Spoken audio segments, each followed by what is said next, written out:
Hi, welcome. I am Rajesh from Cloud Tutors.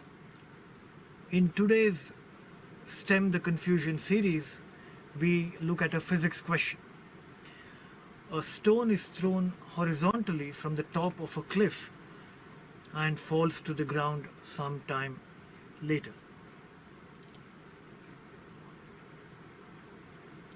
And this is what happens. A stone is thrown. You can imagine the path taken by the stone as it reaches the ground. At any point on the path of the stone, let's pick a point somewhere here. This is a path, this is a point on the path of the stone. You can imagine that the stone's velocity has two components. There is a horizontal component and a vertical component. At any point in the path of the stone's velocity will have two components.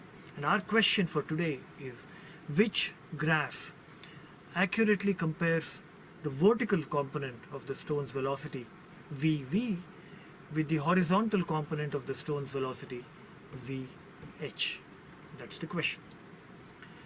And these are the four graphs available to us. So we have to pick one which accurately compares the vertical and the horizontal components of the stone's velocity. Let's ask ourselves, what are the forces acting on the stone?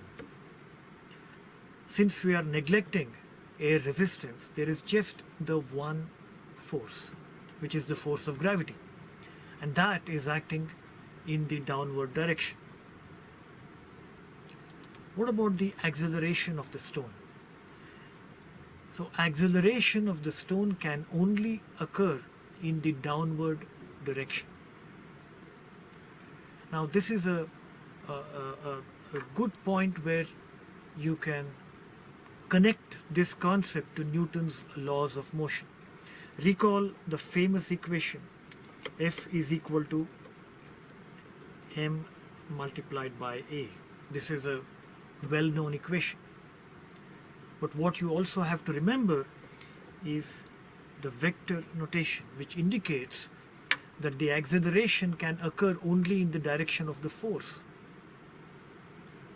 So if the force is in the downward direction, the acceleration of the stone must also be in the downward direction only, which also implies that the horizontal velocity is unchanged. So these are the points to consider. Now this is a good time to pause the video if you want to think about the answer yourself. Going forward, let's plot these two graphs. The horizontal component of the velocity with time and the vertical component with time. You can tell by looking at these two that this graph clearly shows that the horizontal component is not changing, it's constant. But the vertical component of the velocity is increasing, and it is increasing in keeping with this familiar equation where the acceleration is equal to the acceleration due to gravity. So the vertical component is increasing, the horizontal component is constant.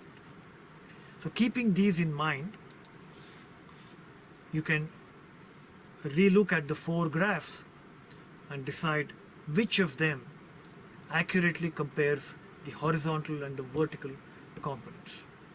We are looking for the graph where the horizontal component is unchanged and the vertical component can increase.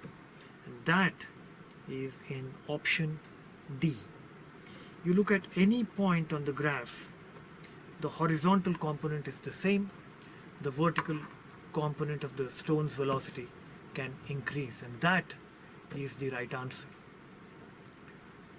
I hope this explanation stemmed any confusion regarding this concept, and thank you for watching.